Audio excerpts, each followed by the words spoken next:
हे मोक्ष रूप विभु व्यापक ब्रह्म वेद स्वरूप ईशान दिशा के ईश्वर और सबके स्वामी शिव जी, मैं आपको नमस्कार करता हूँ। निज स्वरूप में स्थित भेद रहित इच्छा रहित चेतन आकाश रूप शिव जी, आपको नमस्कार है। निराकार ओंकार के मूल तूर्य वाणी ज्ञान और इंद्रियों से परे कैलाशपति विकराल महाकाल के भी काल कृपालु गुणों के धाम संसार से परे परमेश्वर, आपको नमस्कार है। जो हिमालय के समान गौरवर्ण तथा गंभीर हैं, जिनके शरीर में करोड़ों कामदेवों की ज्योति एवं शोभा है, जिनके सिर पर सुंदर नदी गंगा जी विराजमान है, जिनके ललाट पर धुतिया का चंद्रमा और गले में सर्प सुशोभित है, आपको नमस्कार है। जिनके कानों में कुंडल शोभा पा रहे हैं, सुंदर भ्रिकुटी और विशाल नेत्र हैं, जो प्रसन्न मुख नीलकंठ और दयालु हैं, सिंह चर्म का वस्त्र धारण किए और मुंडमाल पहने हैं, उन सबके प्यारे और सबके नाथ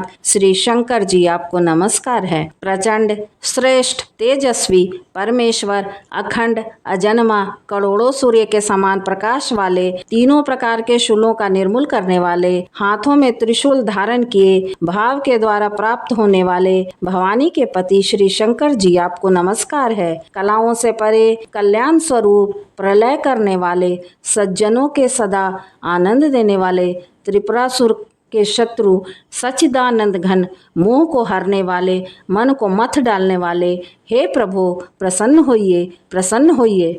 जब तक मनुष्य श्री पार्वती जी के पति के चरण कमलों को नहीं भजते, तब तक उन्हें न तो इस लोक में ना ही परलोक में सुख शांति मिलती है और उनके कष्टों का भी नाश नहीं होता है।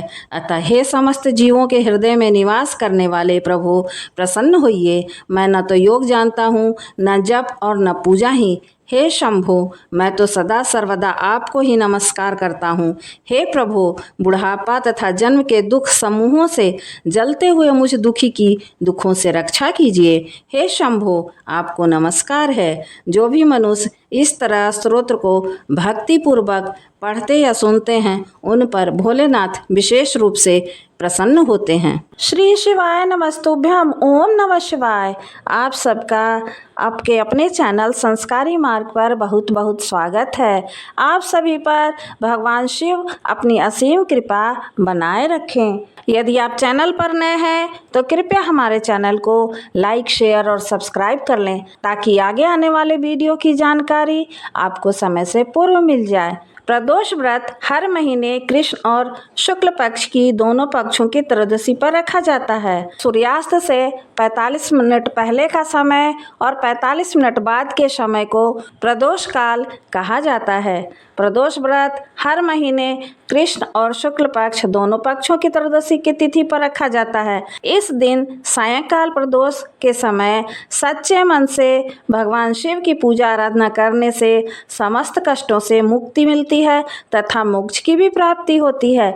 मान्यता के अनुसार बुधवार को आने वाले प्रदोष व्रत को बुध प्रदोष व्रत के नाम से जाना जाता है।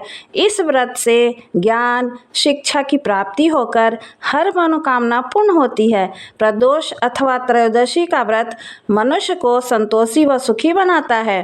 सूत जी के कथनानुसार त्रयोदशी का व्रत करने वाले को 100 गाय का दान करने का फल प्राप्त होता है। श्री सूत जी ने कहा, बुध त्रयोदशी व्रत करने से सर्व कामनाएं पूर्ण होती है। इस व्रत में हरी वस्तुओं का प्रयोग करना चाहिए। शिव शंकर जी की आराधना धूप बेलपत्र आदि से करनी चाहिए। चलिए अब सुनते हैं बुध प्रदोष व्रत की कथा। पौराणिक कथा के अनुसार एक पुरुष का नया नया विवाह हुआ था। विवाह के 2 दिन बाद उसकी पत्नी मायके चली गई।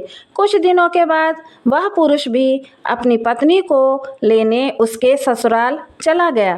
बुधवार को जब वह पत्नी के साथ लौटने लगा तो ससुराल पक्ष के लोगों ने उसे रोकने का प्रयत्न किया कि विदाई के लिए बुधवार शुभ नहीं होता है, लेकिन वह नहीं माना और पत्नी के साथ चल पड़ा।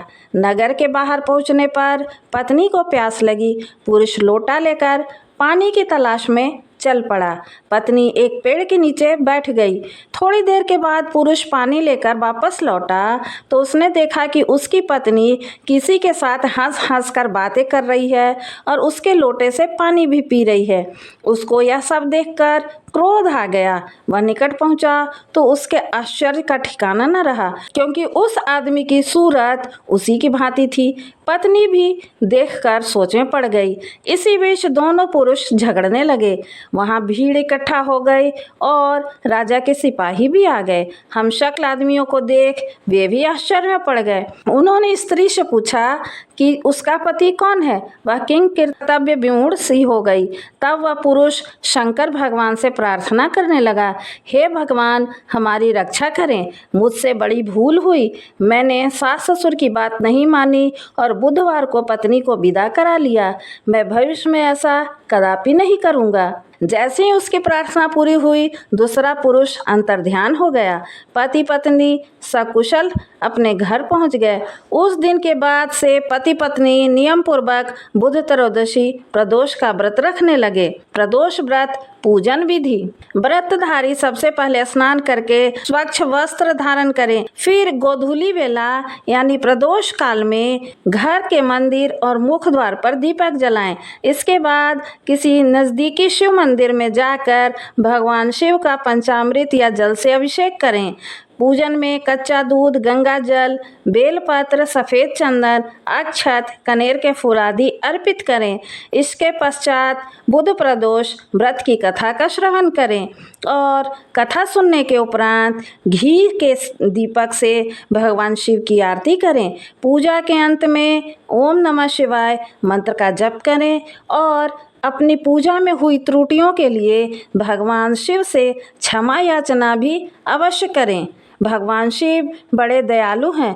वे पूजा में हुई त्रुटियों के लिए क्षमा प्रदान करेंगे। कथा पूर्ण हुई।